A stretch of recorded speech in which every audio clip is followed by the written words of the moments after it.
Bueno, entonces, continuando eh, con lo que es los abordajes quirúrgicos a las glándulas salivales, tenemos el abordaje quirúrgico a la glándula sublingual, ¿no? Generalmente vamos a tener dos procedimientos. Uno de estos es la sublingualectomía y la marsupialización. La sublingualectomía hace referencia a la exéresis de la glándula sublingual, ¿no? Con ligadura de conductos sin preservación de los mismos. Y la marsupialización generalmente se utiliza en estos pseudoquistes, las famosas ránulas, que como sabemos una ránula recibe el nombre porque tiene ese parecido con la panza de una rana, ¿no? Y básicamente lo que se hace al hacer una marsupialización es inducir a un proceso de metaplasia en relación a la mucosa de cavidad oral o de piso de boca en este caso, ¿no? Prácticamente extrayendo el pseudoquiste y haciendo una sutura de la pared profunda del pseudoquiste con el piso de la boca. Básicamente podría ser lo que vemos en esta imagen, ¿no? En esta imagen de acá. Estamos viendo ya no solamente una ránula sublingual, sino estamos viendo una ránula plunging, ¿no? Cervical. Este, como vemos, es el hueso mandibular. Justo por acá ya estamos viendo la piel suprayoidea, submental, ¿no? Y a este nivel, lo que voy a pintar de amarillo, está el músculo miloioideo, ¿no? Músculo miloioideo. Justo por acá, en verde, tenemos a la glándula submaxilar o al extremo sublingual de la glándula submaxilar, porque recordemos que tiene una proyección submaxilar, ¿no? Y generalmente la patología o la ránula va a encontrarse a este nivel, por encima del músculo, ¿no? Ahora, cuando estas ránulas aumentan de tamaño, o sea, invaden el músculo, se les denomina plunging, porque no solamente ya es esto, sino también invagina por el músculo y termina en el cuello. El diagnóstico de esto es obviamente mediante tomografía con contraste, ¿no? De cuello, ¿no? Con cierta extensión a la región, a la zona mandibular.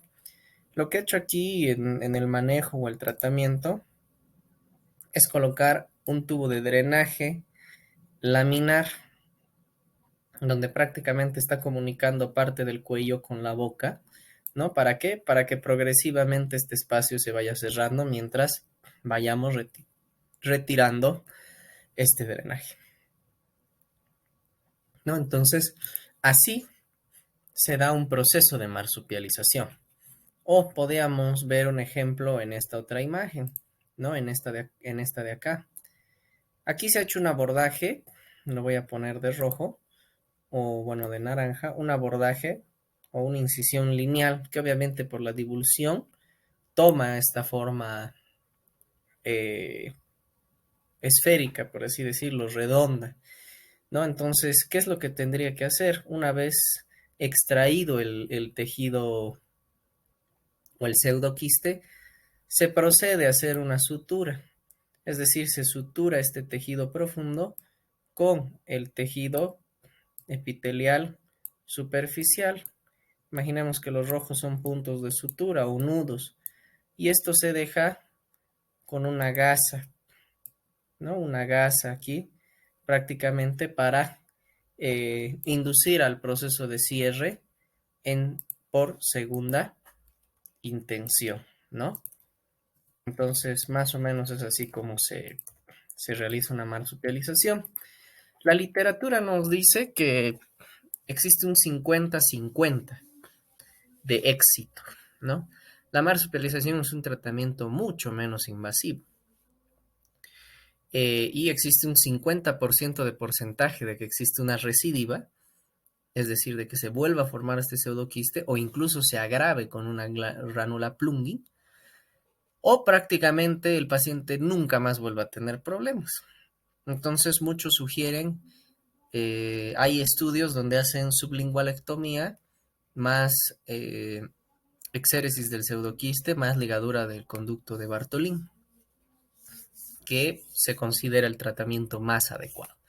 Entonces, si vamos a realizar sublingualectomía, primero hay que considerar anatómicamente el pliegue sublingual. Estas cositas levantadas, o este levantamiento, o estas crestas que vemos acá, es el pliegue sublingual, que es por donde pasa el conducto de Wharton y los conductos de Rivinius.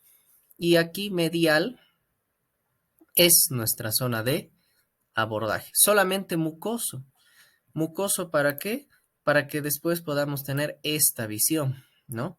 Obviamente ya con divulsión y con hemostasia adecuada vamos a tener esta visión, no la vamos a tener con eh, eh, incisión en frío.